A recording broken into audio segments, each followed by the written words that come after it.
Buenas noches con todos. Muchas gracias por la presentación. Bueno, sí, mi nombre es Cecilia Lau. Veo arbitrajes ya hace varios años, pero antes de ver arbitrajes he visto ejecución contractual. Entonces, hoy día vamos a hablar sobre la elección del árbitro y cuáles son los requisitos. Primero, agradecer a Arbitration 360 por la invitación. Estoy encantada de venir a compartir con ustedes un poco de mi experiencia durante estos años viendo arbitrajes. Voy a compartir una presentación que he preparado mientras vamos conversando. Bien, eh, me han pedido hablar con ustedes sobre la elección del árbitro. Nosotros tenemos que siempre tener en cuenta que la elección del árbitro es una parte absolutamente importante en el arbitraje. Y esto porque desde la designación o la persona que el profesional que elijo como árbitro va a depender si este laudo va a llegar a buen puerto o no. Y además es parte de la estrategia también del abogado. ¿Por qué? Porque cuando vas a designar un árbitro, pues tienes que ver primero que conozca la materia en la cual lo estás designando. Segundo, que efectivamente sea un árbitro idóneo, que sea profesional, que tenga ética, porque muchas veces lo hemos visto en el mercado arbitral, muchas veces hemos aprendido esto con la experiencia que hay partes que designan pues árbitros que finalmente no están emitiendo un laudo de acuerdo a derecho. Y recordemos que el arbitraje, por lo menos en contratación pública, es un arbitraje de derecho. Entonces, de la designación del árbitro va a constituir, va a depender el resultado también del laudo. Muchas veces también elegimos a nuestro árbitro, a nuestro amigo como árbitro, a quien ha sido nuestro compañero de clase, nuestro profesor, mi ex jefe, etc. Entonces hay que tener cuidado siempre a quien designamos como árbitro. Ahora vamos a ver algo de casuística y también de doctrina. Hemos escuchado eh, algunas veces que dicen un arbitraje es tan bueno como lo son sus árbitros, o incluso las expresiones el laudo vale lo que valen sus árbitros. Si tenemos un mal laudo, este puede anularse también. Entonces, hay que tomar mucha importancia a quien vamos a designar como árbitro. Vamos a empezar con un pequeño cuadro o con un pequeño comparativo de cuáles serán los requisitos. Primero vamos a abordar la parte formal, cuáles serán los requisitos anteriores de acuerdo a la ley 30225 y los requisitos actuales de la 32069, que es la normativa actual. Primero vamos a abordar un poco los requisitos formales y después vamos a ver algo de, de práctica. Bien, anteriormente con la ley 30225, ¿quiénes podían ser designados como árbitros? De hecho, había una diferenciación entre la entidad y el contratista. Y esto trajo una serie de problemas porque mientras el contratista podía designar libremente a un árbitro, un profesional que se desempeñe como árbitro y que evidentemente cumpla con los requisitos para ser árbitro en contratación pública, la entidad no. La entidad solamente tenía la oportunidad de elegir dentro de una lista que es el Registro Nacional de Árbitros, que estaba supervisada por el OCE anteriormente. Y entonces la entidad tenía una desventaja frente al contratista, porque la entidad incluso en un periodo, la entidad solamente tenía la opción de elegir, digamos, habían 40 o 50 profesionales en esta nómina y la entidad estaba limitada a elegir a su árbitro dentro de esta nómina. Sin embargo, el contratista pues tenía todo un mercado de profesionales que podían desempeñarse como árbitros en materia de contratación pública y podía elegir incluso árbitros con mucha más trayectoria. La entidad siempre tenía el problema de que la contraparte recusaba a los árbitros de la entidad por una designación reiterada, pero es una designación reiterada si tienes una entidad pública que tiene 900 arbitrajes y solo puedes elegir 40 árbitros, que después se amplió, esta nómina se amplió hasta 140, me parece que se cerró en 140, 150, algo así. ¿Cuántas veces podías designar a estos árbitros? Ahora, a ello también hay que considerar que no todos estos profesionales que integraban la nómina tenían una trayectoria, digamos, transparente, porque muchos de estos ya habían sido recusados por X entidad. Entonces, si el procurador de X entidad ya lo ha recusado dos, tres veces, definitivamente pues no va a designar este árbitro. En otros casos todavía eran árbitros muy jóvenes y si tienes arbitrajes de gran envergadura, ¿no?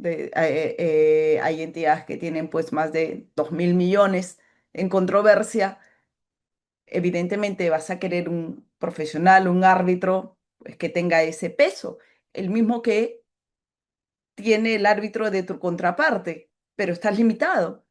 Entonces, esta situación posteriormente o el día de hoy se ha subsanado en parte porque, bueno, ahora con la nueva ley, las partes tienen la libertad, ambas partes, porque antes, pues como señalaba, la entidad solo podía elegir del RNA y el privado podía elegir cualquier profesional.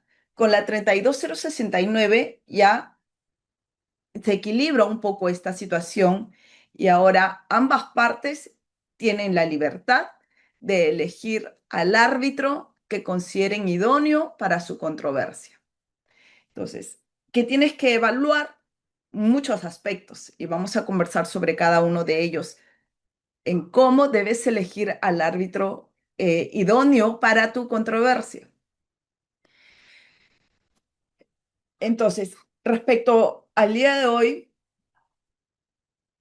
como se nivela esta situación y ya existe la posibilidad de que tanto la entidad como el contratista puedan designar a un árbitro, hay una situación acá en la cual es el centro de arbitraje, si es que este profesional no se encuentra dentro de esta nómina, vamos a hablar un poco más sobre esto.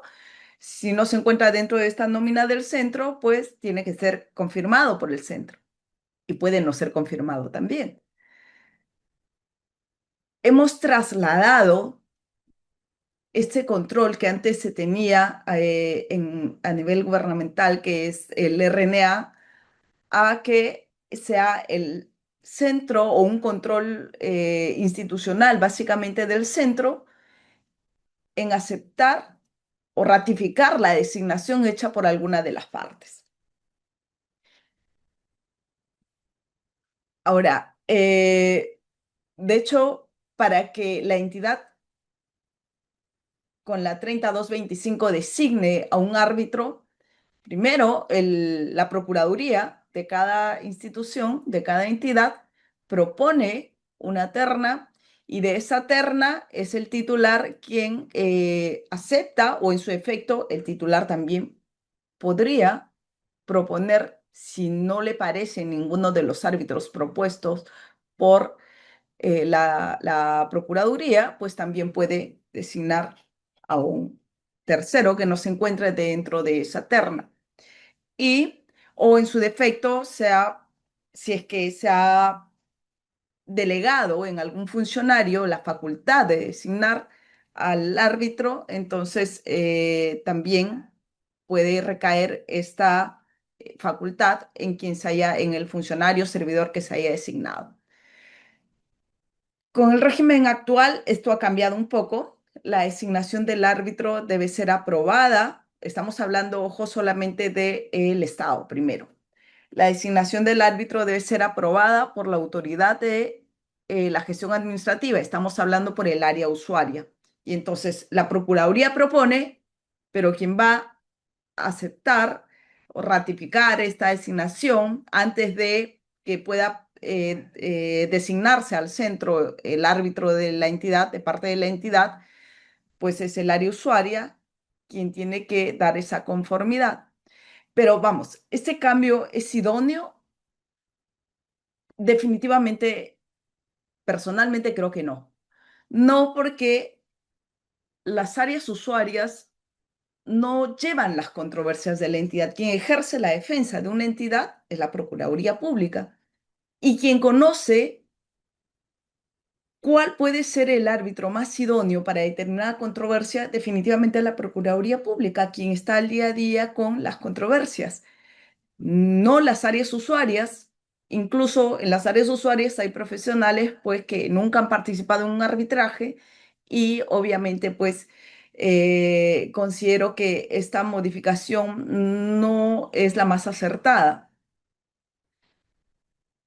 porque existe también un tema de, digamos, de trayectoria de los árbitros y cómo han venido emitiendo sus decisiones en algunos laudos en casos similares. Si tú sabes que determinado árbitro tiene una posición respecto a la controversia futura, porque ya has tenido, no sé, 3, 4, 5 laudos con una posición distinta, evidentemente no vas a designar a ese árbitro. Y no porque consideres de que sea un mal profesional, porque finalmente ese árbitro está convencido de su posición, sino porque no va alineado con tu defensa. Entonces, nadie va a designar a un árbitro para perder la controversia, porque ya sabes que esa posición de ese árbitro es distinta a tu estrategia de defensa. Entonces, todo eso tiene que evaluarse antes de designar un árbitro. ¿Y eso aplica el privado? Evidentemente sí. Los privados también hacen ese filtro y pues si tienes una empresa, vas a empezar una controversia, entonces tienes que buscar un poco cuál han sido los pronunciamientos de estos árbitros, quién más o menos va alineado con tu estrategia de defensa y en mérito a ello tendrías que designar ese árbitro. Uno empieza a ejercer a elaborar su estrategia de defensa desde la designación del árbitro. Por eso es muy importante elegir un árbitro idóneo. Respecto al centro arbitral, que es quien tiene que ratificar la designación de este árbitro, anteriormente, pues, dependía del convenio arbitral. En el convenio arbitral se establecía cuál es el centro y el día de hoy la mayoría de las controversias que se están iniciando son con la ley anterior, ¿no? Con la 30225. Entonces, ahí va a depender del convenio arbitral. En el convenio arbitral se suele encontrar cuál es el centro que se ha pactado en la cual se va a someter a controversia este contrato o las controversias, las discrepancias que surjan en la ejecución de ese contrato. En algunos casos no se ha pactado un convenio, un centro arbitral. Y si es así, pues la parte que inicia el arbitraje puede iniciar el arbitraje en el centro arbitral, con la norma anterior estoy hablando, ¿no? En el centro arbitral que consideraba, pero a partir del 1 de enero definitivamente, si en el convenio arbitral no encuentro el centro, no se ha pactado un centro de arbitraje, entonces tengo que ir a uno que esté inscrito en el regajo. Con la normativa actual, la institución arbitral se elige desde la lista propuesta en las bases por la entidad. La entidad establece tres centros arbitrales. El postor, el contratista, también puede establecer tres centros distintos a los que ha señalado la entidad o en su defecto puede estar de acuerdo con uno de los que la entidad ha precisado en las bases. Si no está de acuerdo con ninguno de ellos, entonces propone tres centros más de manera obligatoria. ¿Y qué pasa si la entidad no está de acuerdo tampoco con ninguno de estos tres centros? Porque podría estar de acuerdo y entonces se elige uno de los centros que está proponiendo también el contratista. Pero si no hay un acuerdo entre las partes, esto se somete a sorteo. Entre los seis centros que ambas partes han propuesto, se somete a sorteo y uno de ellos pues tiene que elegirse. Pero la obligatoriedad es que este centro esté inscrito en el regajo. Ahora, eh, eso ha traído también una serie de situaciones porque aquellos que vemos el arbitraje día a día, sabemos que existen centros que carecen de ética y hay otros que evidentemente pues nos dan la garantía de que van a llevar nuestro arbitraje de manera profesional, de manera transparente, independiente, pero muchas veces, y hemos visto de pronto a veces en los medios de prensa, podemos encontrar también en Google, hay centros arbitrales que definitivamente son estudios de abogados. O sea, lo increíble es que el día de hoy se esté permitiendo que en el regajo se hayan inscrito estudios de abogados como centros arbitrales. Y esto pues es porque la norma en este momento lo está permitiendo, así está regulado. Basta con que sea una persona jurídica, cumpla algunos requisitos y, si mal no recuerdo, hasta el día de hoy hay 76 centros arbitrales ya inscritos en Regajo. Entonces, el hecho que esté inscrito en Regajo no nos da la garantía de que este centro de arbitraje es un centro transparente, pero finalmente pues es lo que establece la norma. Entonces, ¿qué puede pasar? Nuestro arbitraje puede llegar a un centro que no nos dé la garantía de imparcialidad. Si ustedes revisan con un poco de detenimiento, van a darse cuenta que ahí hay centros de arbitrajes, pues yo he tenido alguna experiencia en la cual decía el nombre del centro y decía estudio de abogados, ¿no? O abogados X. Entonces, prácticamente el centro de arbitraje hace de juez y de parte. ¿Y a quién designan? Digamos, ¿qué pasa si tú designas tu árbitro como entidad y el contratista no lo ratifica? O incluso viceversa, ¿no? Entonces, el centro tiene el sartén por el mango el día de hoy porque no solamente tiene que ratificar al árbitro propuesto por una de las partes, sino que además, si es que las partes no se ponen de acuerdo, es el centro quien tiene que designar también al presidente. Entonces, el centro va a designar al presidente y además si digamos sea un centro pues encubierto como el que estamos mencionando, que hay muchos, créanme que hay muchos, no son pocos, lamentablemente, seguro en algún momento esto se va a regular una vez que empiecen a evidenciarse los problemas cuando,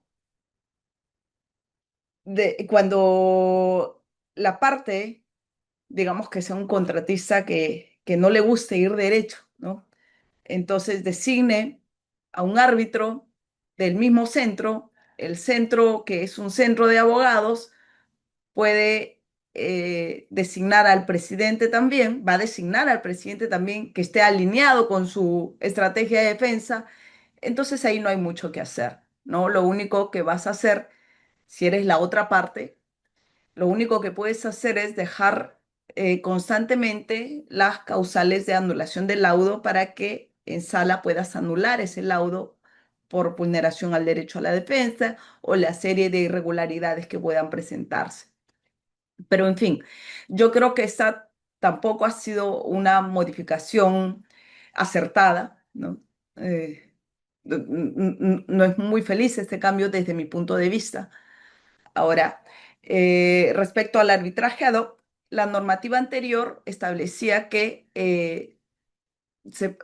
hasta 5 millones, entonces se podía llevar un arbitraje ad hoc y las partes, ¿cómo designan su árbitro ahí?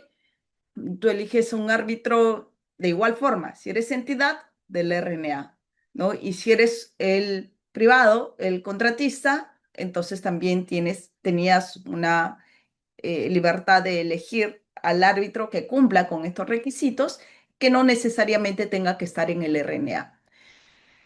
El día de hoy, el reglamento privilegia el arbitraje institucional porque el ADOX es solamente hasta 10 UITs y pues las reglas son un poco más restringidas, ¿no? Entonces, si se trata, por ejemplo, de un árbitro único, quien va a designar también es el centro, un centro que esté inscrito en el regajo.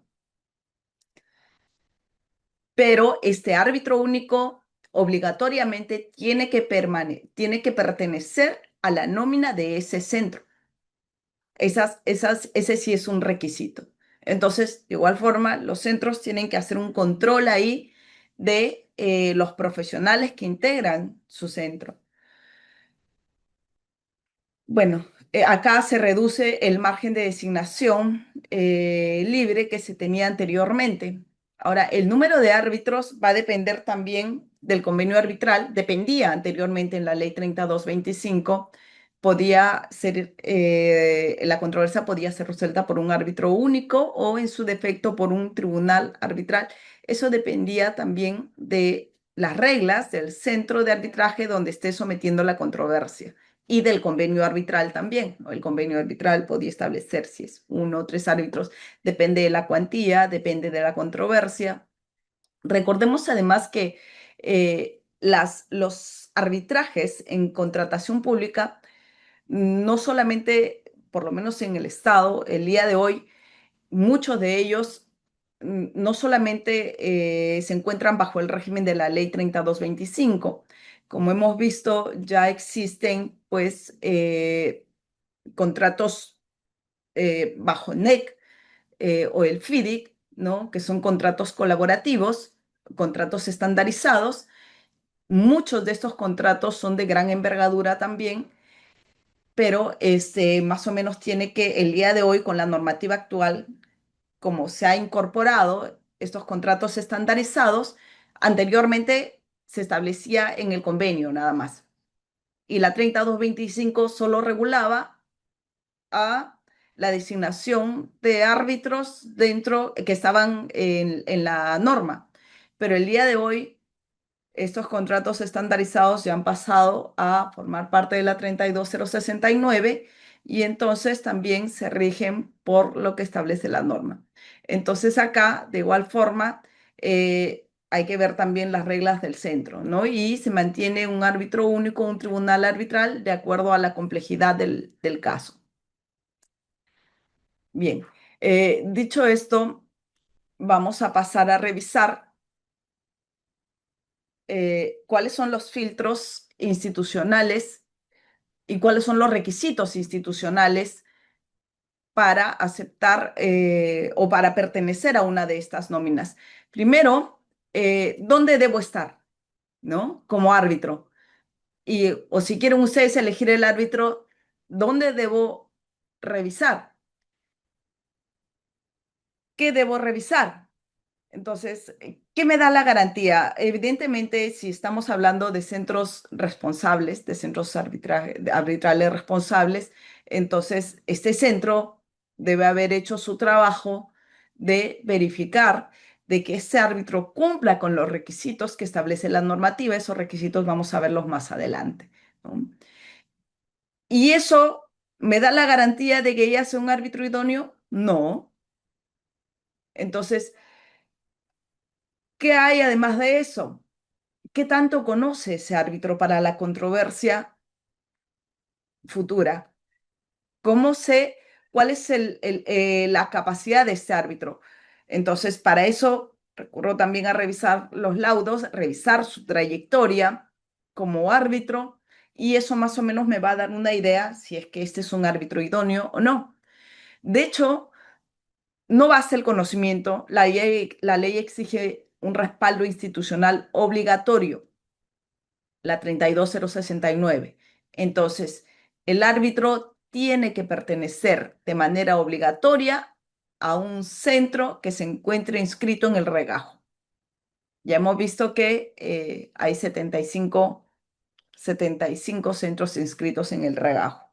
Entonces, basta con que el árbitro esté en uno de ellos para que las partes puedan designarlo. Y ahora, si es un centro distinto al cual está inscrito, entonces tiene que haber una ratificación por parte de ese centro.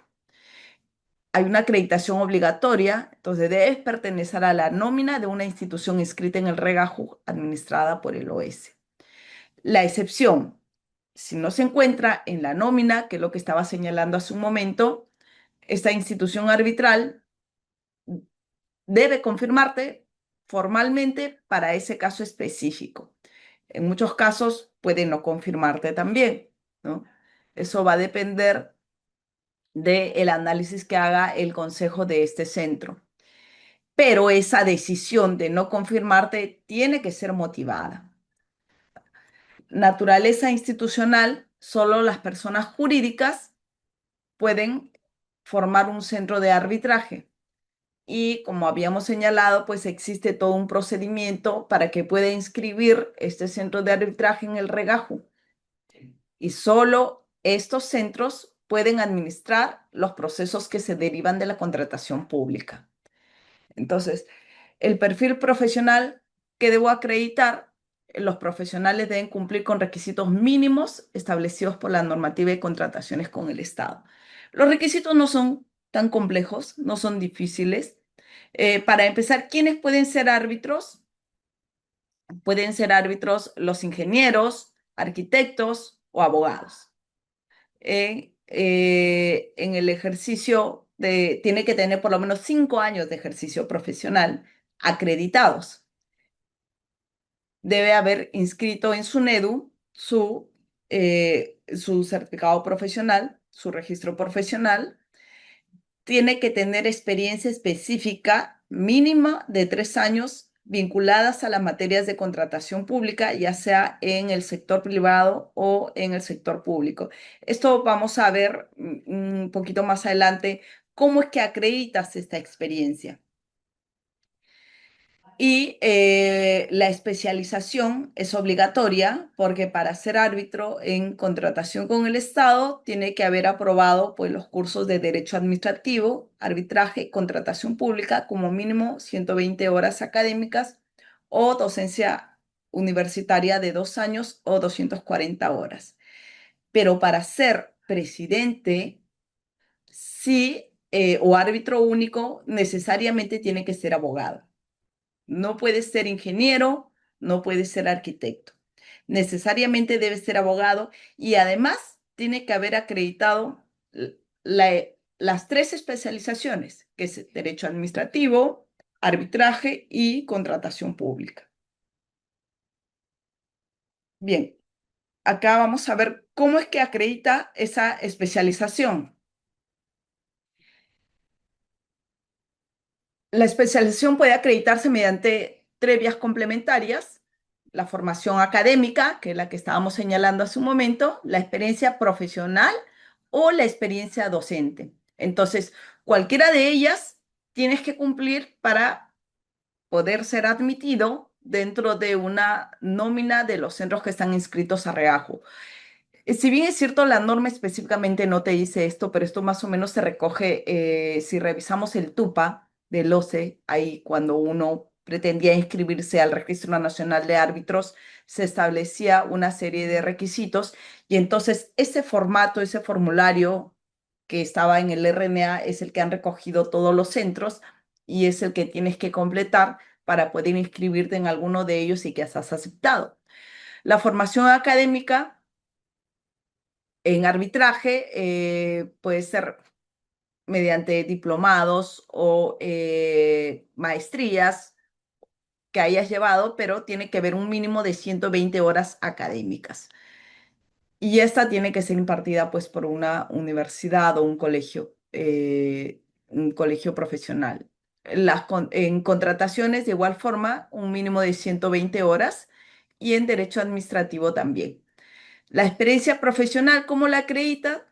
Como árbitro, abogado, secretario arbitral. Y este plazo de 5 años se computa desde bachiller.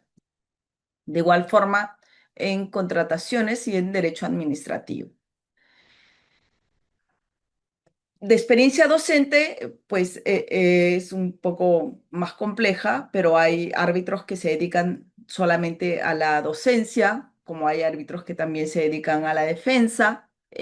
Muchas veces hay algunos estudios de abogados que estos profesionales también son árbitros. Entonces, mientras no exista pues alguna algún vínculo con los clientes, alguna situación que pueda denotarse como una parcialidad por parte de este árbitro, pues este puede arbitrar en las controversias en las cuales no tenga esa vinculación. Bien, entonces, en la conformación del tribunal arbitral, los centros tienen que remitir y son los encargados el día de hoy de verificar de que cada uno de estos árbitros cumpla con los requisitos. Pero ya hemos visto que esto no nos da la garantía de que efectivamente estemos designando un buen árbitro.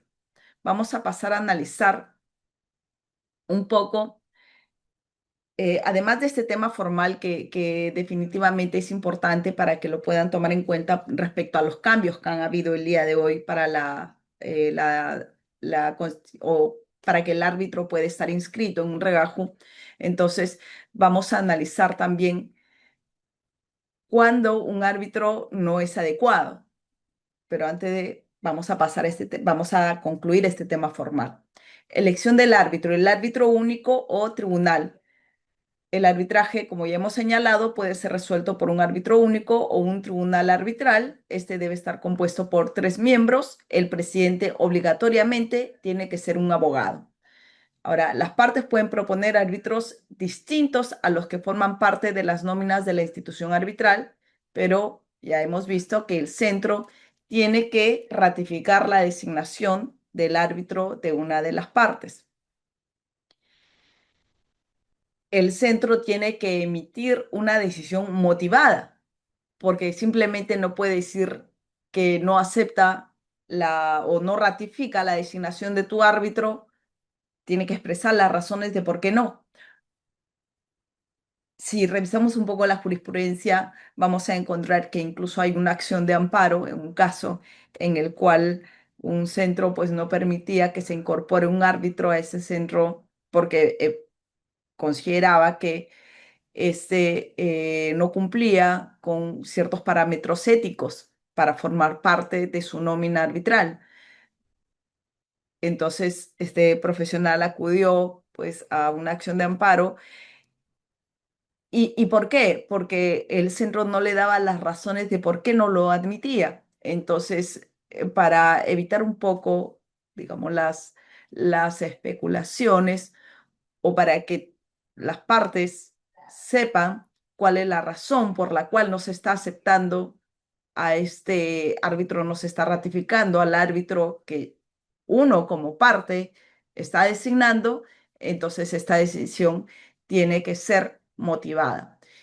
Y si no estoy de acuerdo, puedo impugnar esta decisión ante el órgano superior de arbitraje de ese centro, que es quien finalmente va a resolver, que probablemente pues vaya también en el mismo sentido, pero la garantía es que el día de hoy esa decisión tiene que ser motivada.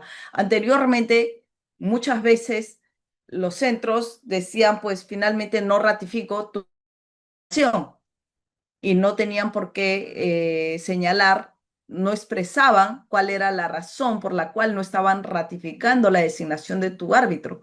Y recordemos siempre que la designación o la elección de un árbitro es un tema de confianza. Nadie te puede imponer, el centro no te puede imponer, no debería imponerte un árbitro porque tú tienes que confiar en el profesional que va a resolver tu controversia.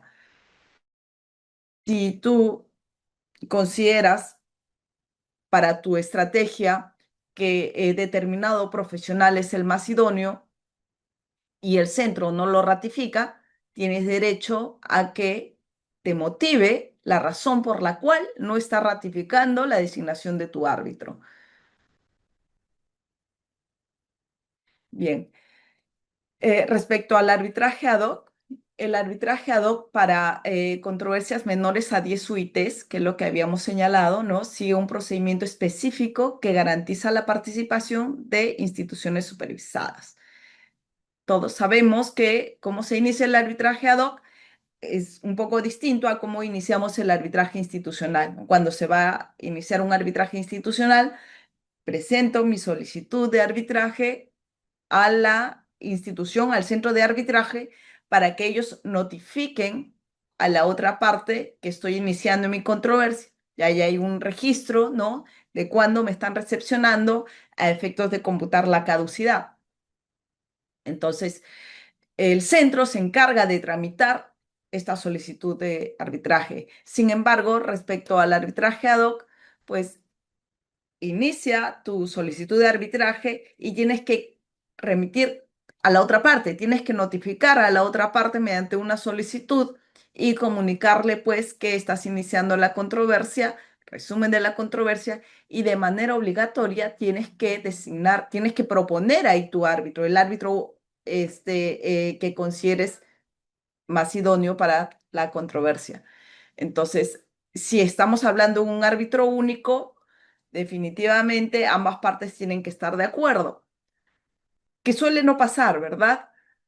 A veces dice, bueno, no, pues ese árbitro que me está proponiendo la otra parte no me gusta, no le tengo confianza, o incluso puedes pensar, ¿por qué razón me lo está proponiendo? Si me lo está proponiendo, entonces ya voy a desconfiar de ese profesional y propones otro árbitro.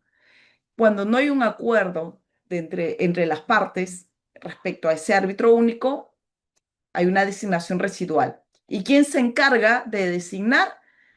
Pues es un centro de arbitraje del Regaju, que está inscrito en el Regaju.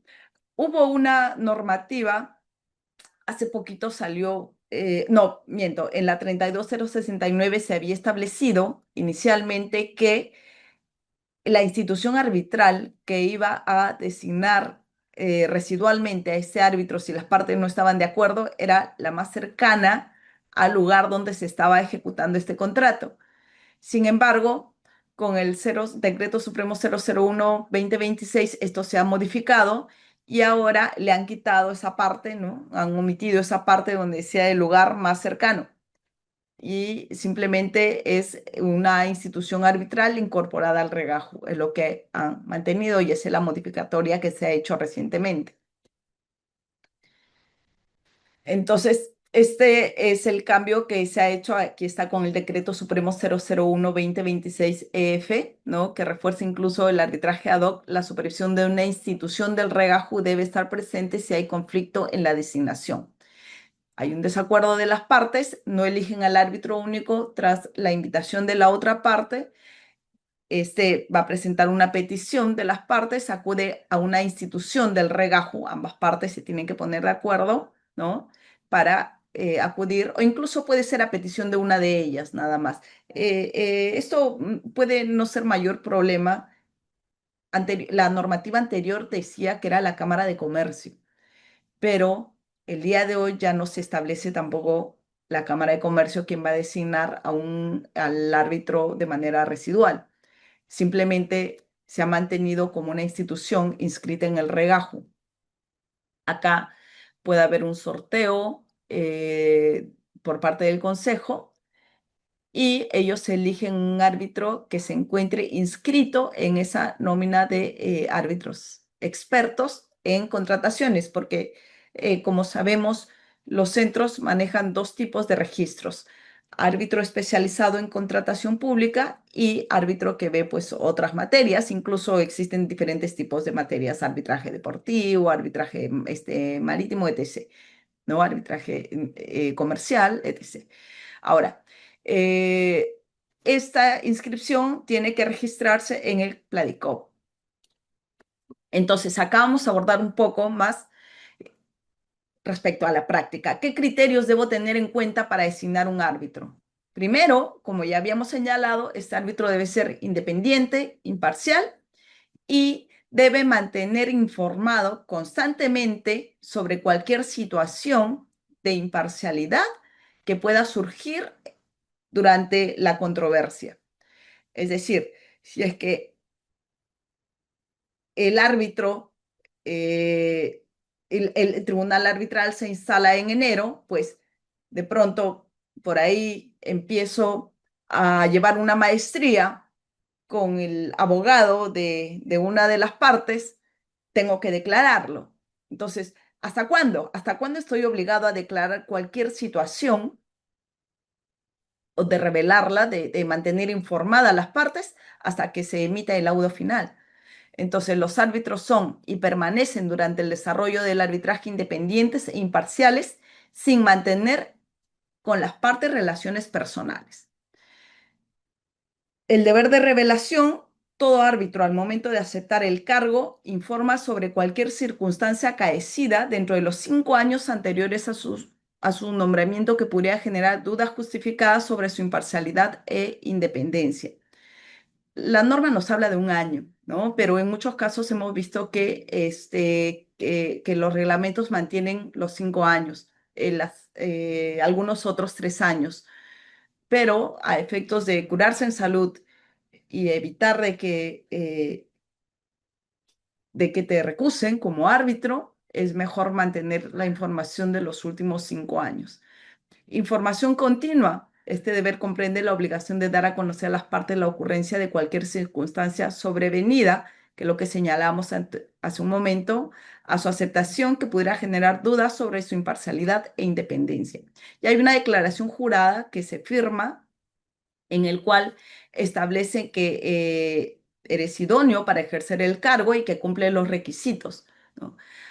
La normativa anterior, de hecho, la nueva en el artículo 339 nos dice, ¿no? Los árbitros son y permanecen durante el desarrollo del arbitraje independientes e imparciales, sin mantener con las partes relaciones personales, profesionales o comerciales. Entonces, eh, esto lo vamos a ver acá en la práctica. Cuando designas a un árbitro, ¿qué ocurre? ¿El árbitro está obligado a aceptar esa designación? No, el árbitro puede también hacer un análisis y rechazar esta designación. Porque, ¿qué pasa cuando aceptas un arbitraje? Empiezas a hacer una verificación, digamos, si es un consorcio. ¿Quiénes forman parte de este consorcio? A, B, C. Ya, pero alguna vez he asesorado, si eres abogado, ¿no? He asesorado o incluso ingeniero, has sido perito de uno de estas empresas que forman el consorcio, tengo que declarar. Si uno de ellos ha sido mi alumno, compañero de clase, o si es que mi vecino, mi familiar, lo que fuese, tengo que declararlo. Entonces, eso es importante. ¿Y qué va a pasar? Vas viendo que si de pronto tienes muchas cosas por declarar y consideras que esto puede generar alguna duda sobre tu imparcialidad respecto a la otra parte, es mejor no aceptar ese arbitraje, porque si no, vas a tener una recusación. Y recordemos ahora que si el árbitro tiene 3 recusaciones fundadas dentro de los 2 años, finalmente tiene que eliminarse a este árbitro de la nómina del centro. Ahora, el árbitro no debe ser el abogado de la parte que lo designa. Esto he traído algunos casitos que vamos a revisar respecto a esto, porque en la práctica nos pasa que entras a una audiencia y mientras estás en la audiencia, el árbitro de la otra parte defiende más el caso que el propio abogado. Y ahí te das cuenta, pues, que muchas veces quien en realidad hay una apariencia ahí de que es árbitro, pero a veces tenemos árbitros con poca ética, que ellos mismos, es tu cliente, te designas como árbitro, pones a X Juanito ahí para que ejerza la defensa, pero eso se va a evidenciar en la audiencia. Entonces hay que cuidar esa situación. Es bueno que se haya incorporado esos estándares de que si el abogado o el árbitro tiene tantas recusaciones, 3 recusaciones en 2 años, tenga que salir de este sistema, porque tiene que haber un filtro natural, se tiene que eliminar del mundo arbitral los árbitros pues que no tienen ética. El árbitro cuando va a emitir el laudo y durante la controversia actúa como un juez privado. Entonces, ¿qué pasa si no le gusta una de las partes? Pues me cae mal una de las partes, entonces es mejor no aceptar esa designación. No estás obligado a aceptar. Puedes agradecer y simplemente rechazar esa designación, porque si te cae mal una de las partes, entonces no vas a ser imparcial. ¿Y cuánto puedes manejar tus emociones y mantenerte imparcial dentro de una controversia?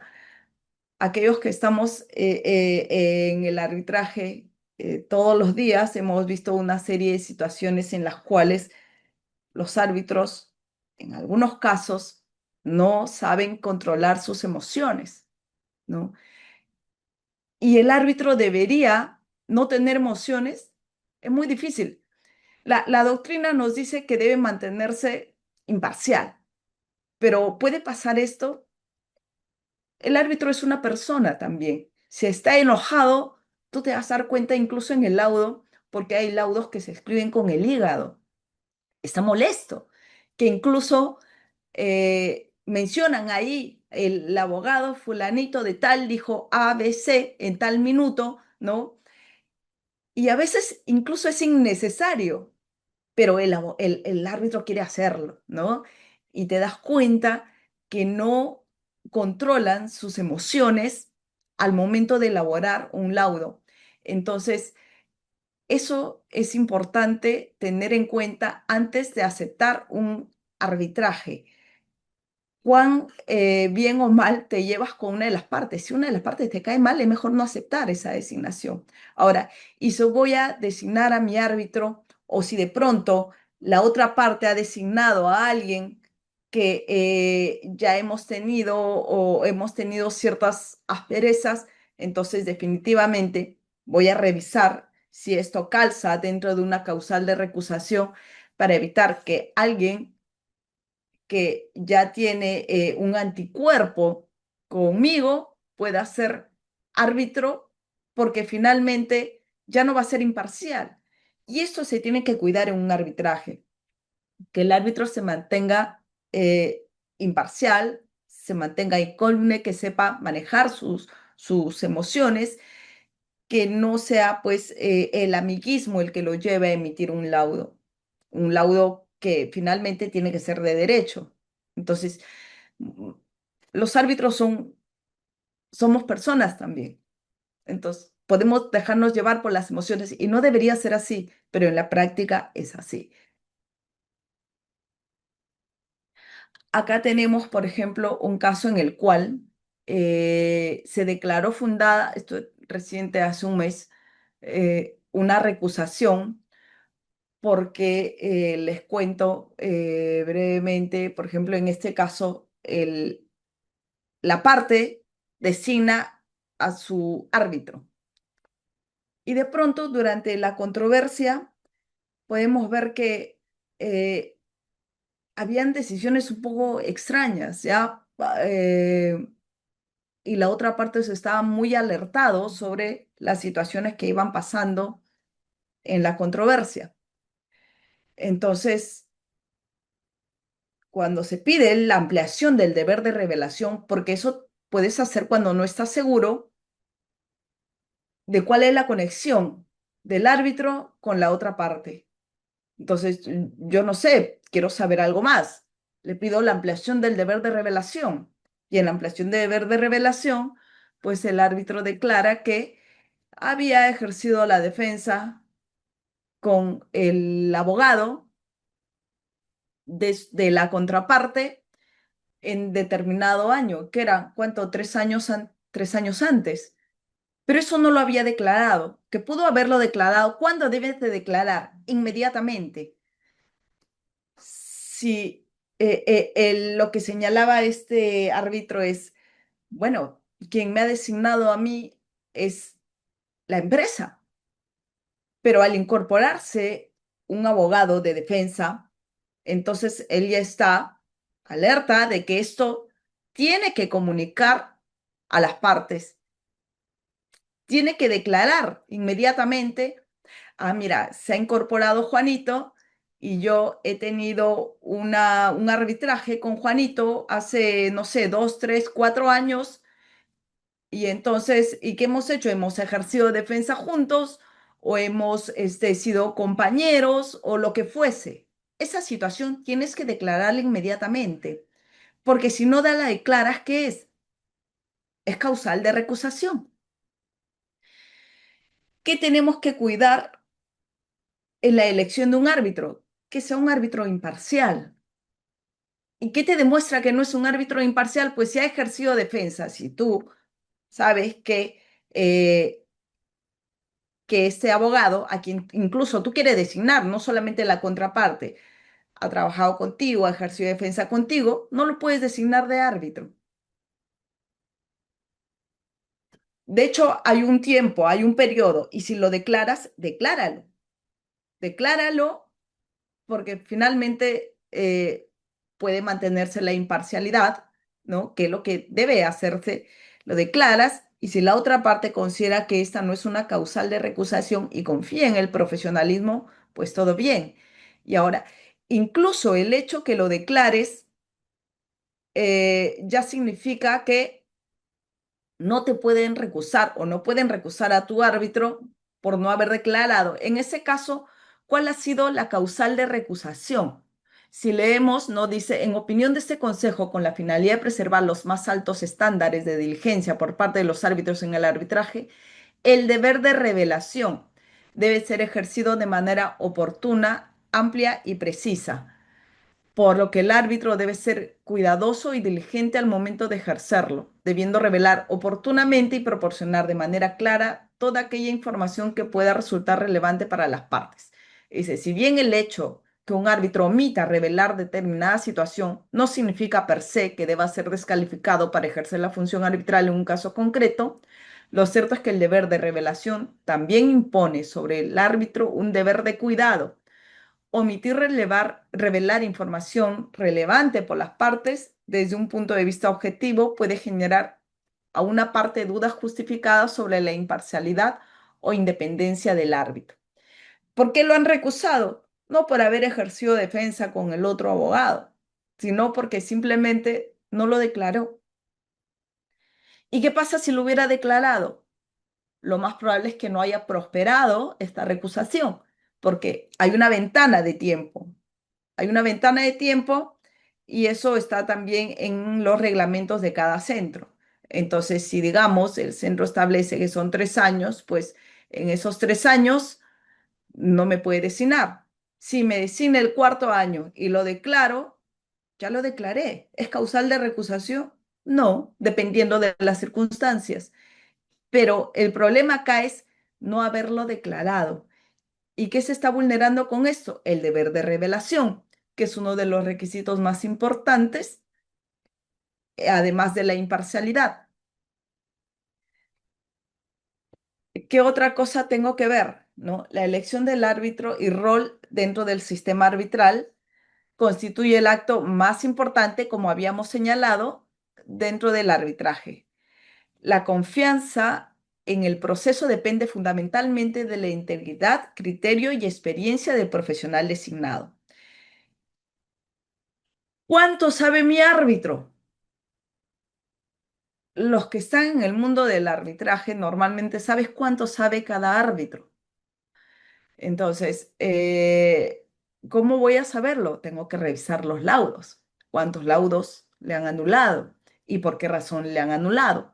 Últimamente hemos visto que, por ejemplo, hace poco ha salido, no se ha casado, ¿no?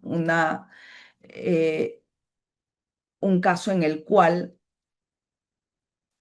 se estaba discutiendo ampliaciones de plazo. Les cuento brevemente porque tenemos algún tiempito de qué se trata y es muy importante a aquellos que ven contratación pública, ¿no? Es un caso en el cual se habían discutido ampliaciones de plazo y en estas ampliaciones de plazo pues se había sometido a controversia. Ustedes saben que cuando hay una obra, la mayoría de los casos de las controversias que tenemos es porque estos expedientes técnicos son deficientes, pero eso no es materia de arbitraje. ¿Qué se somete a arbitraje?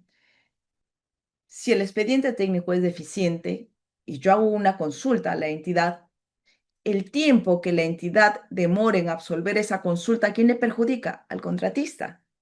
¿Quién ha elaborado el expediente técnico? La entidad. Siempre y cuando estamos hablando de esos supuestos, porque hay supuestos en los cuales es el contratista quien elabora este expediente técnico. Entonces, ¿qué ocurrió ahí? La entidad demoró muchos meses en absolver la consulta y el contratista pide una ampliación de plazo, ¿no? Por el tiempo que la entidad había demorado en absolver la consulta. Y además, como esto hablaba de un arbitraje del decreto legislativo 1017, perdón, el contrato se había suscrito bajo el decreto legislativo 1017, que es anterior a la 30225, en esa normativa establecía que quien elabora el expediente técnico es la entidad. Con la 3225 te dice que es la supervisión, pero esto ha ido cambiando, a veces la entidad, a veces la supervisión, en otra normativa, que era la 1341, si mal no recuerdo, te decía que la entidad podía decidir, elegir, e incluso un tercero, un consultor que elabore este expediente técnico. Pero en ese caso puntual, que era el decreto legislativo 1017, la entidad encargó, perdón, la entidad se encargó de elaborar este expediente técnico. Y todo ese tiempo hizo que la obra no avance. Si la obra no avanza, cuando existe un contrato de obra, los contratistas presentan un cronograma, un calendario de obra. Ese cronograma establece pues las actividades que se van a ejecutar para concluir la obra y cada actividad tiene un plazo, tiene una cantidad de días. Si te demoras en determinada actividad o en la ejecución de una partida, eso va a tener como consecuencia que te atrases en los trabajos posteriores. ¿Y a quién va a perjudicar?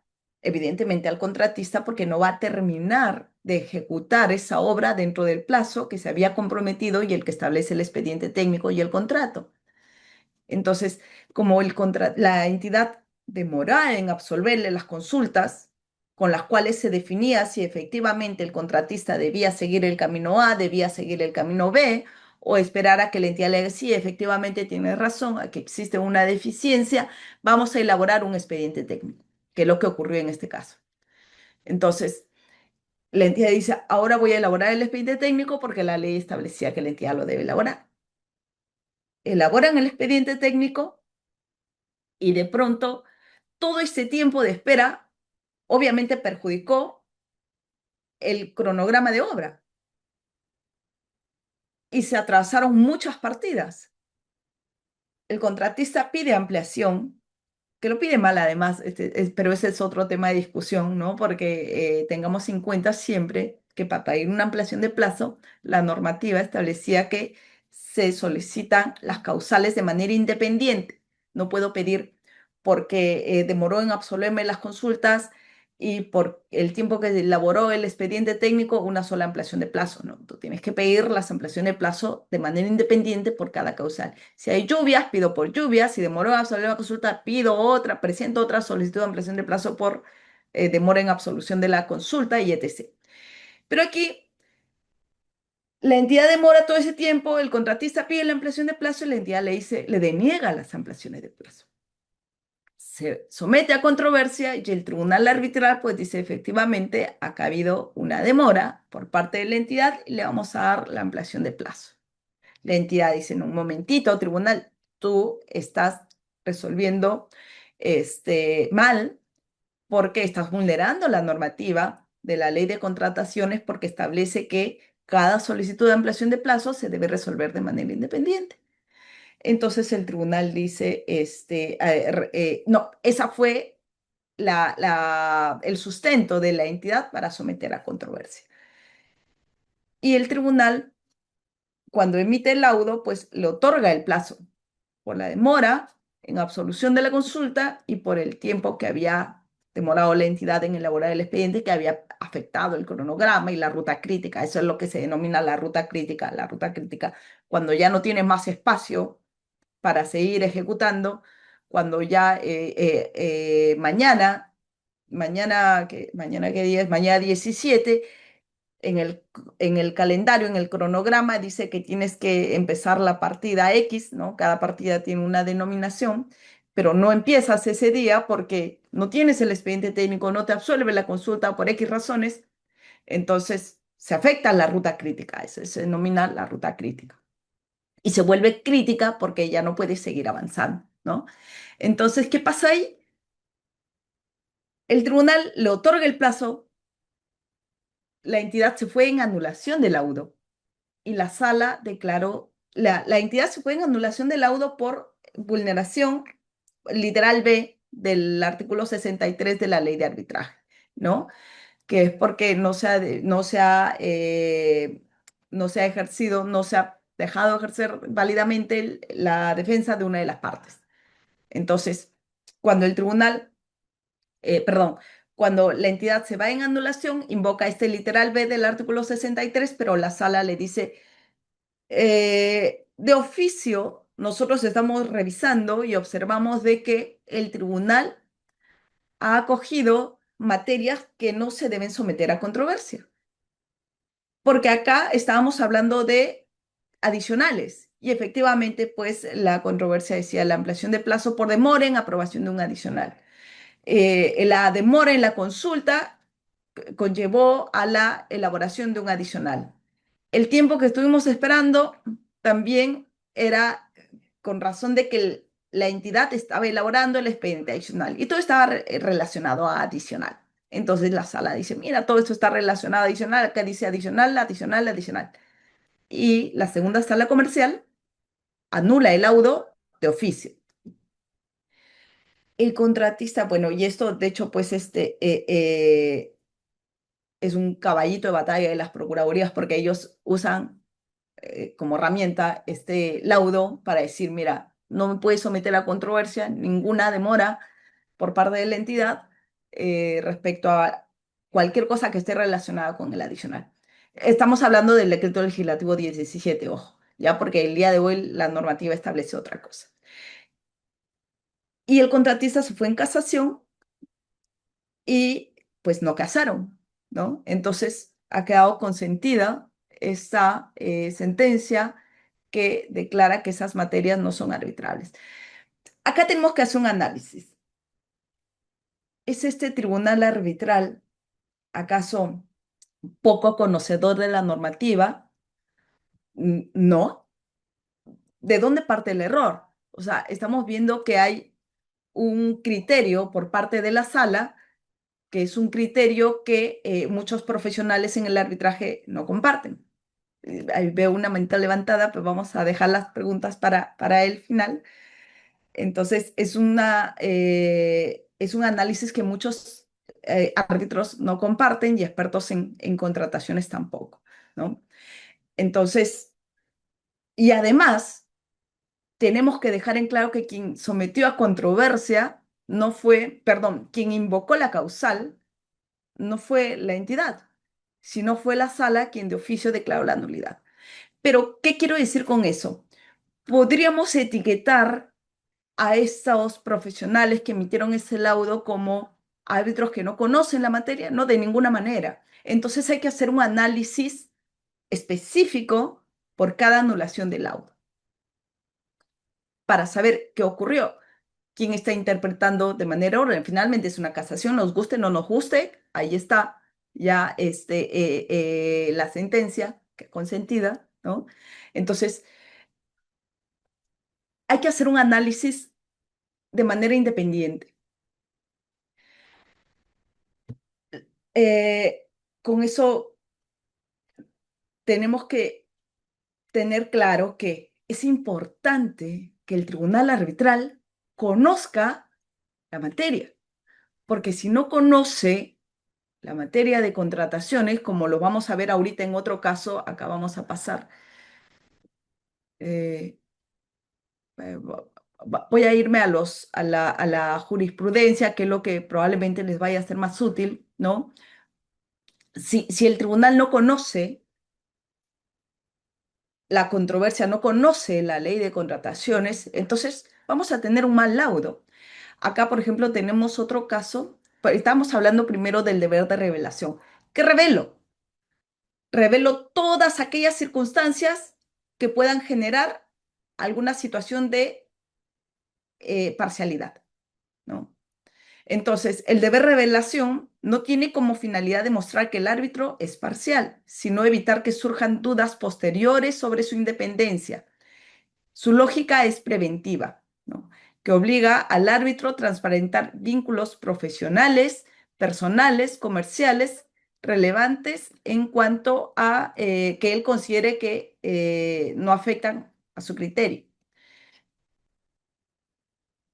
La tendencia actual del arbitraje es amplia. El árbitro debe relevar cualquier circunstancia que razonablemente pueda ser percibida como relevante por las partes. Entonces, si quiero cuidar mi proceso arbitral, tengo que revelar todo. Ya hemos visto en el caso anterior, el anterior al que acaba de comentar, lo de la sala, que incluso el hecho que hayan trabajado juntos no significa que ya sea una causal de recusación.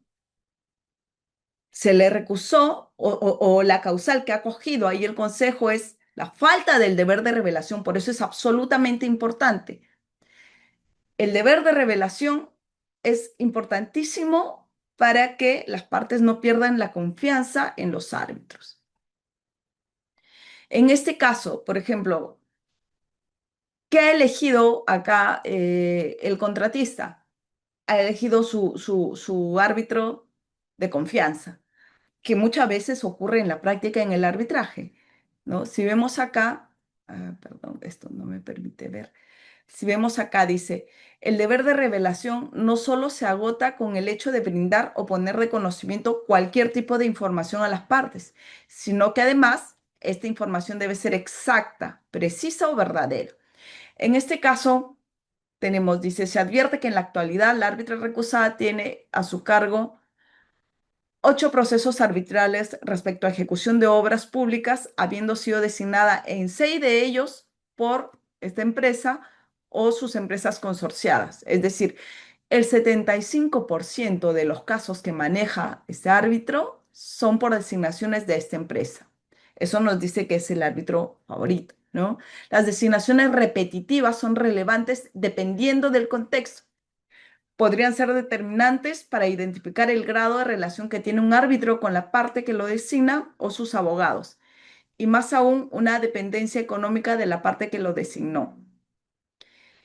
Podemos aplicar el mismo criterio al caso que les mencionaba inicialmente. Si una entidad pública tiene 900 arbitrajes y tienes una nómina del RNA en el cual en algún momento estuvo conformada por 40 y picos árbitros, ¿cuántas veces vas a designar al árbitro? Si, digamos, no sé, por lo menos 15 de ellos no cumplen los estándares que tú consideras que no son buenos para tu estrategia de defensa, tus posibilidades de elegir un árbitro se van reduciendo. Y de 200 que presentes vas a designar, pues si tienes 20 vas a tener que dar, vas a tener que designar 10 15 veces a cada uno de ellos.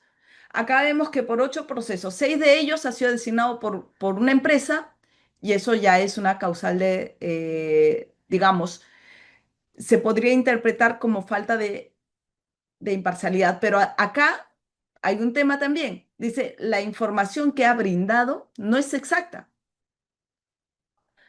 porque lo que ha evaluado el Consejo acá es, muy bien, si bien es cierto, esto podría evidenciarse que además solamente la mayoría de los casos que tienes ha sido designado por solamente este contratista, ¿no? Tampoco lo has revelado de manera precisa. Pero en este caso sí, básicamente fue por una designación reiterada, además de la omisión. Pero en el otro caso, muchas veces se recusa al árbitro, pues digamos, ha sido designado por el MTC, no sé, 20 veces. Claro, pero el MTC tiene 900 arbitrajes. ¿Podría aplicarse el mismo estándar? Definitivamente no. Entonces se tiene que analizar de manera individual, de manera independiente, de acuerdo a cada contexto.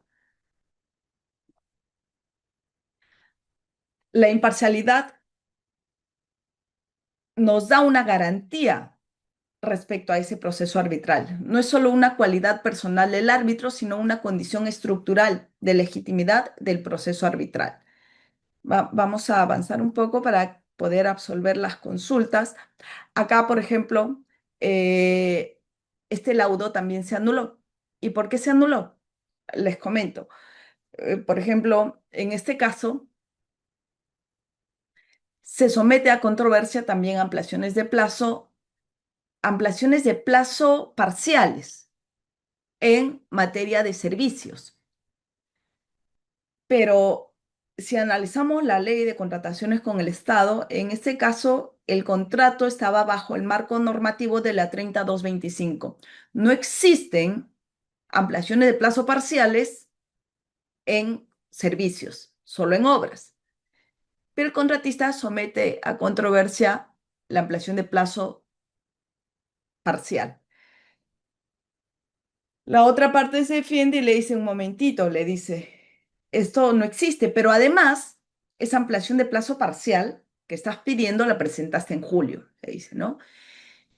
¿Y qué pasa? En agosto, julio, no, en noviembre, me parece que es noviembre, diciembre, el contratista dice, presenta una carta solicitando consentida la ampliación de plazo porque consideraba que la entidad no se había pronunciado respecto a su ampliación de plazo parcial. ¿Y qué había pasado acá? La entidad sí le respondió, pero no le respondió por el fondo del asunto, porque el contratista decía, mira, acá me corresponde una ampliación de plazo parcial por ABCD. Y la entidad le dice un momentito, le dice, para empezar, tu solicitud de ampliación de plazo no cumple con la formalidad, porque en lugar de que la firme Juanito, la firma Pepito, y Pepito no es tu representante. Y la entidad le dice, y además tú le estás presentando, esto ya te respondí con este correo, y tú le estás volviendo a presentar. Entonces, el contratista dice, no estás dando respuesta a mi solicitud de ampliación de plazo, dice, ¿no? Y por lo tanto solicito la aplicación de que se quede consentida mi ampliación de plazo. Y entonces, en enero presenta una carta diciendo, pues, una carta notarial, ya ha quedado consentida mi ampliación de plazo y me voy a controversia para que el tribunal ahora declare que esa ampliación de plazo ha quedado consentida. La otra parte dice, a ver, un momentito, plantea una excepción de caducidad y le dice acá hay una caducidad porque esta ampliación de plazo sí se te ha respondido. Entonces, no hay ningún silencio o no puede declararse consentida esta falta no existe una falta de pronunciamiento por parte de la entidad. El tribunal dice, a ver, vamos a analizar, dice. Y cuando analizan, hacen una interpretación distinta de los hechos y dice, bueno, eh, esta parte no ha sometido a controversia la ampliación de plazo, dice. Por lo tanto, la caducidad planteada por la entidad es infundada, porque lo que hemos analizado es que se ha sometido a controversia este proceso arbitral que quede consentida la ampliación de plazo, que es otra materia, y esto se ha presentado con carta X.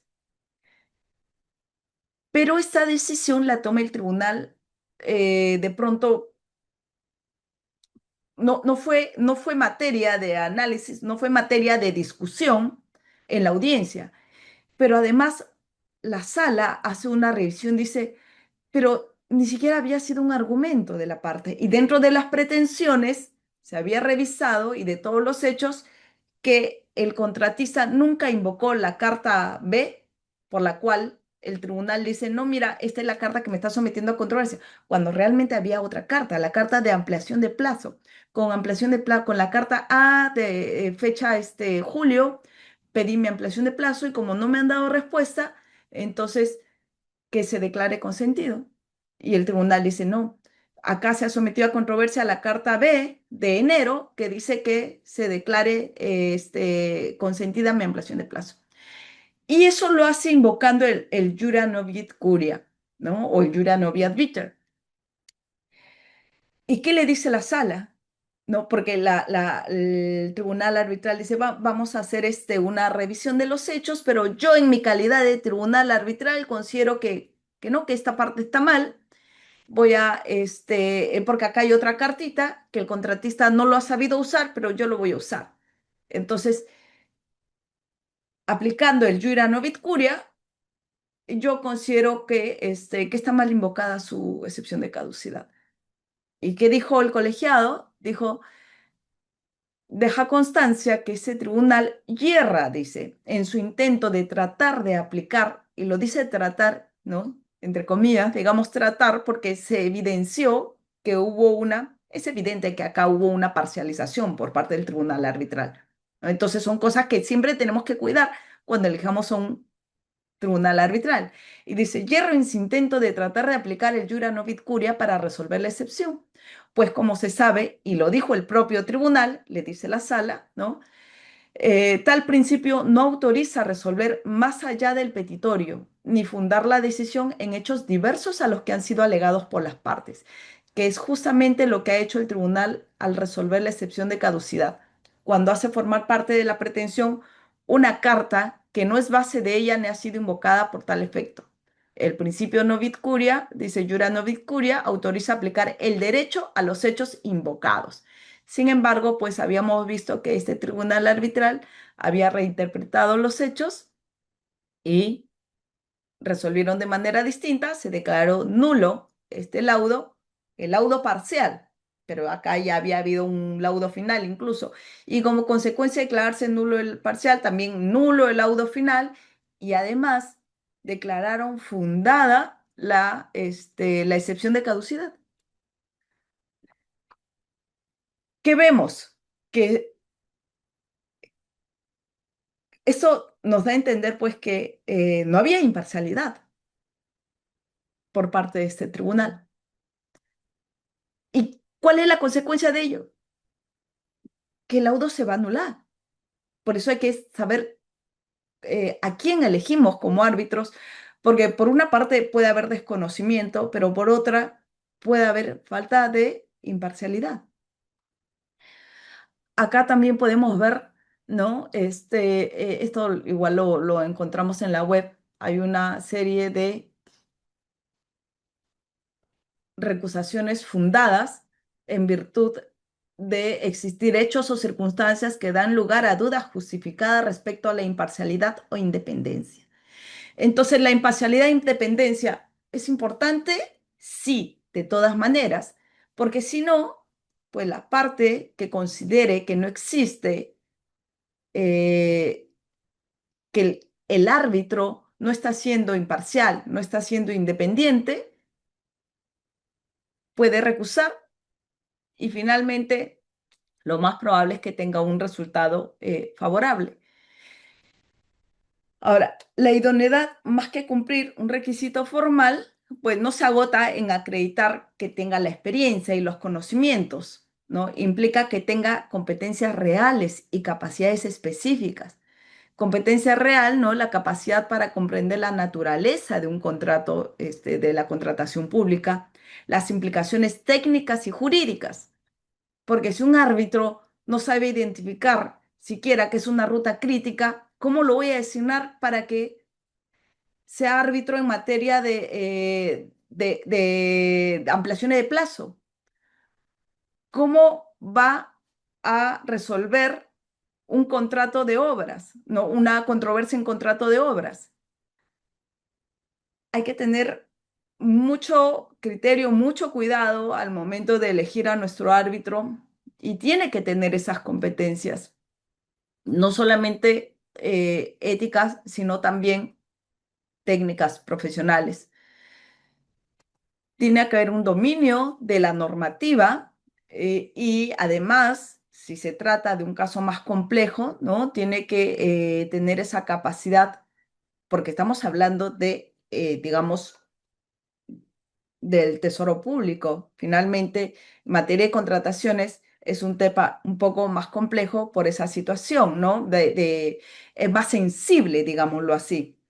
El sistema de designación de árbitros en contrataciones con el Estado opera mediante tres mecanismos que yo los he denominado tres candados del sistema, ¿no? de control, que garantizan la idoneidad y transparencia del proceso. El candado legal, que controla que el árbitro tenga los títulos y años de experiencia requeridos. El candado institucional, que controla que el árbitro pertenezca a algún centro de regajo o sea confirmado por este, porque si no, pues en el caso anterior también el laudo es nulo. Y el ético, que controla que no existan vínculos ocultos con las partes o abogados, como consecuencia de incumplir recusación y posible sanción ética del árbitro. Voy a ser más breve aún para que nos quede unos minutos para las preguntas.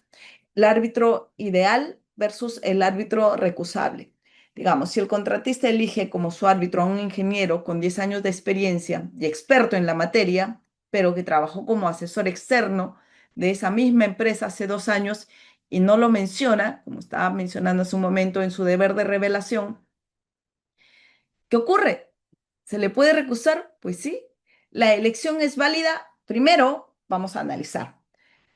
¿Cumple con los requisitos de años y experiencia de profesión? Sí. Formalmente el árbitro reúne con las condiciones técnicas para ser designado.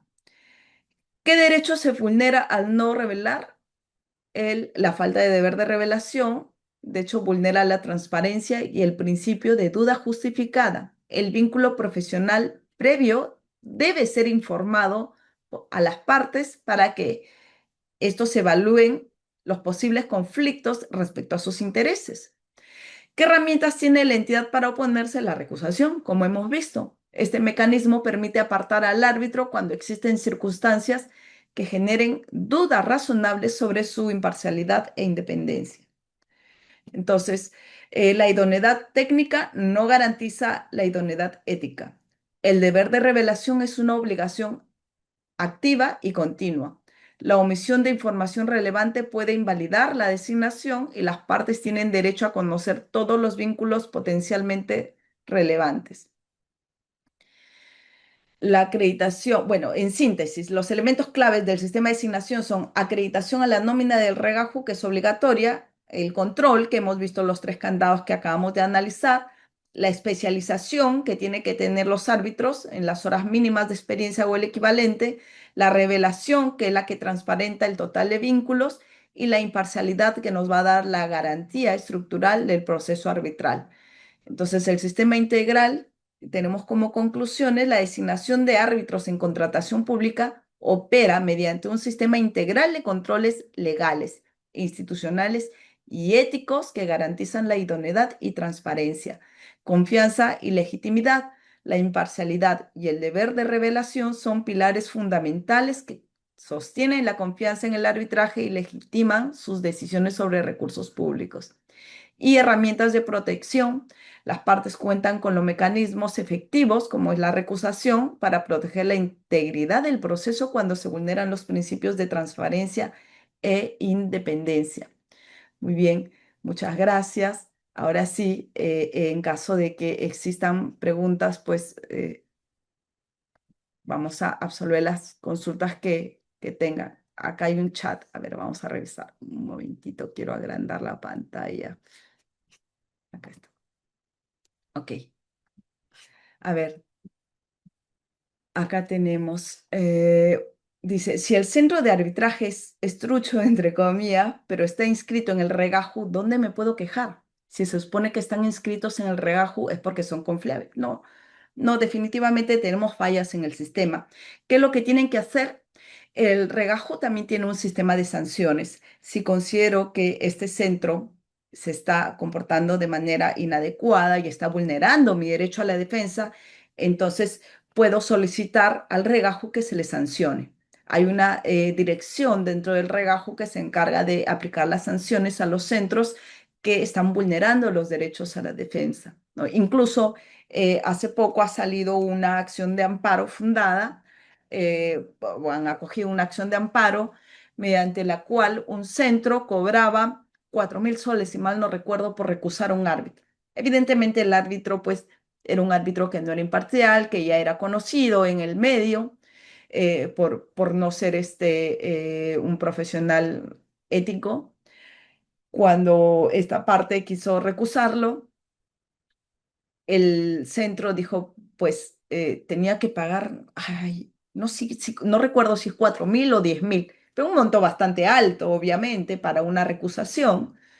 ¿Y y quién resuelve la recusación? El consejo. Entonces, es básicamente, no tienes muchas expectativas de éxito ahí. ¿Qué ocurre? ¿Qué ocurrió? Pues salió una declaración, una acción de amparo fundada con la finalidad de que se disminuyan los costos respecto a la recusación en ese centro, porque eso, ¿qué pasa si no tienes esa cantidad? Pues vulnera tu derecho a la defensa. Y esa ha sido básicamente la forma en cómo esta parte ha ejercido su derecho a la defensa. Bien, ahora puede, re- se puede, se puede ver los laudos resueltos por los árbitros para qué sentido resuelven las controversias y una vez sí, por supuesto, los laudos en materia de contratación pública son públicos. El- las entidades y los centros tienen la obligación de publicar esos laudos. Y es más, ahora con el regajo, de hecho, están todos obligados. Si un centro no cumple con publicar el laudo, ojo, hay que recordar que el arbitraje tiene un principio de reserva. Y mientras se encuentre en la controversia, no se puede hacer público ninguna información respecto a eso, pero el laudo sí. Una vez que este laudo quede consentido, está obligado a publicarse y ahí podemos revisar todos los laudos. Ajá, es por sorteo, me imagino que se refiere a lo que comentábamos, el árbitro, la elección del árbitro ad hoc, el árbitro único, si es por sorteo, o el centro, si se referían al centro, porque son 6 centros, si las partes no se han puesto de acuerdo, si esto entra a sorteo. Dice, si el árbitro de parte fue accionista del centro de arbitraje, se le puede recusar y si paro recusando mucho, puede haber una sanción para mí. Sí, de hecho, esta normativa ha establecido que si es que ya se tiene 3 recusaciones en el mismo proceso, ¿no? Se puede sancionar y estas son infundadas, obviamente se sanciona a la parte que ha estado recusando de manera de mala fe, ¿no? Dice, ¿tendrá algún libro que recomiende usted leer en el cual se pronuncia el tema expuesto? ¿Podría el nombre del chat? Libros tenemos muchos. Mm, yo, para serles franca, yo cuando empecé mi expertise más que arbitraje es obras. Entonces, no sé si te refieres a obras o a contrataciones con el Estado. De hecho, si es contrataciones con el Estado, pues solo tienes que aprender la norma. Pero en libros hay uno bueno que se llama, ahí lo tengo, el proceso de contratación de ejecución de obra, pero es un libro antiquísimo del 2012, mm, que fue escrito por el doctor Alejandro Álvarez Pedrosa, que era muy bueno, muy bueno. De hecho, pero este era un tomo verde petróleo, que no volvió a sacar ninguno más.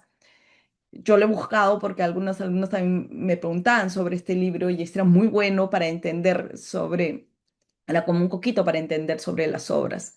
Entonces, pero no, es de un solo tomo, porque él sacó también otros de dos tomos. Este de un solo tomo era bastante bueno y tenía mucha jurisprudencia y independientemente de la normativa que esté vigente, te enseña mucho sobre obras. Ahora, ¿qué comentario nos puede dar sobre la tasa para recusar, así como pedir anulación del laudo que resultan restricciones a la justicia? Sí, como comentaba, pueden incluso, hay una acción de amparo que ha salido hace poco respecto a esto, porque la tasa era muy alta. Un árbitro no puede ser denunciado así como los jueces. No, definitivamente no, porque los árbitros no son considerados funcionarios. Dice, buenas noches, doctora. Si ya existe un laudo arbitral que reconoce que la entidad le debe pagar cierto monto más intereses, utilidad de IGB, pero la entidad y el contratista hacen cálculos diferentes que dan lugar a montos diferentes, se debe realizar de nuevo otro proceso de arbitraje para ver el tema escrito. Y esto me olvidé, tenía un laudo también que se anuló porque no habían considerado los intereses legales. O sea, el laudo decía, páguese los intereses, pero no dijo si eran intereses moratorios, si eran intereses legales, la entidad no supo cómo aplicarlo. Tuvieron que irse a otro proceso arbitral para que se defina qué tipo de intereses son, ¿no?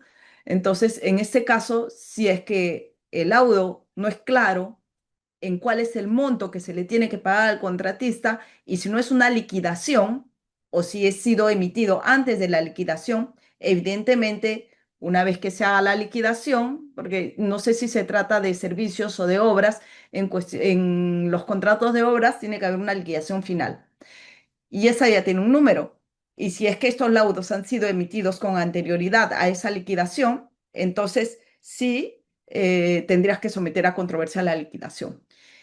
Y si es posterior a la liquidación, no debería haber dudas, pero si hay dudas es porque el tema no está claro, entonces sí tendrías que someter a controversia. Habría que analizarse específicamente ese caso, ¿no? Se les puede quitar su licencia a los árbitros si es que se han identificado. No, como comentaba, puede recusarlo. Y si es que tiene más de 3 recusaciones fundadas en el transcurso de 2 años, tiene que eliminarlo de esa nómina. Y si es que está sancionado, ¿no? Si es que ya se eliminó de una nómina, entonces no lo van a poder aceptar en otros centros. Esa es la forma en cómo la nueva ley está protegiendo y está filtrando del mercado los malos elementos. Dice, en el caso de árbitros de Odebrecht, ¿qué sanción debería aplicarse?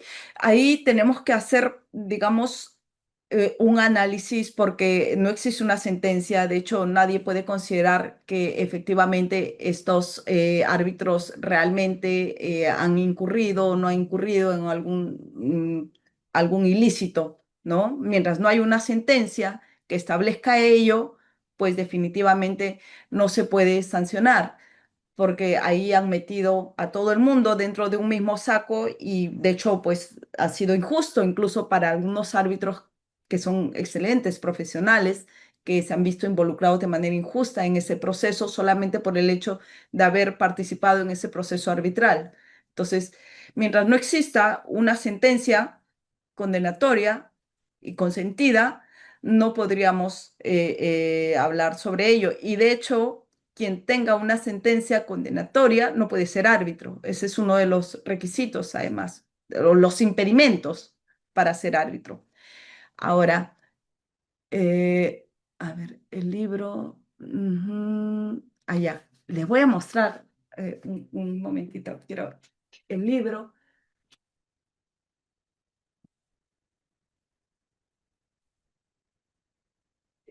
cayó algo, pero es este, si pueden verlo, el proceso de contratación de ejecución de obra.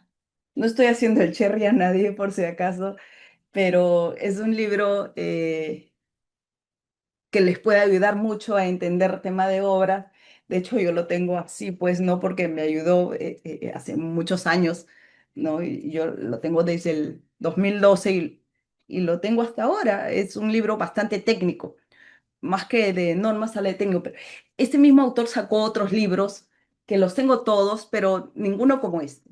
De hecho, el resto analiza la norma y este es algo distinto porque este nos da casos prácticos. Entonces, sí se los recomiendo.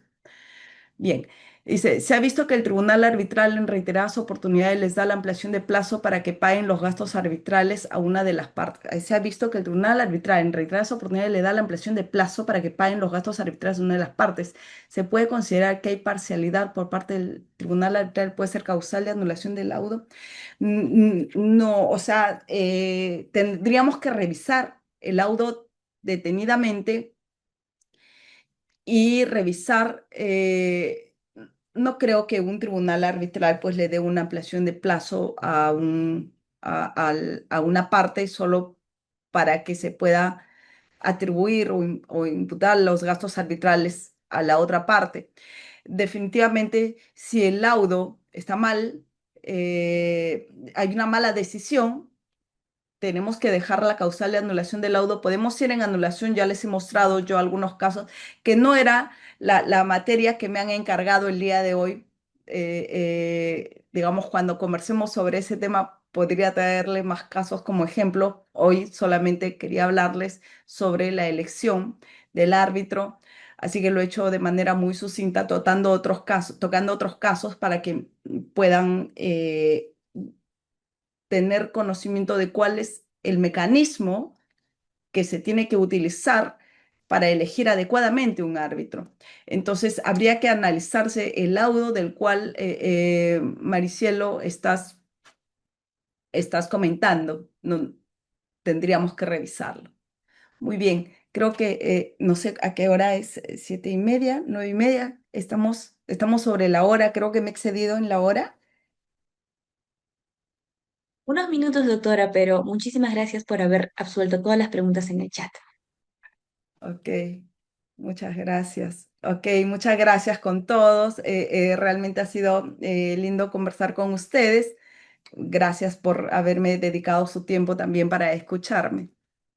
Cuídense, que tengan una buena semana.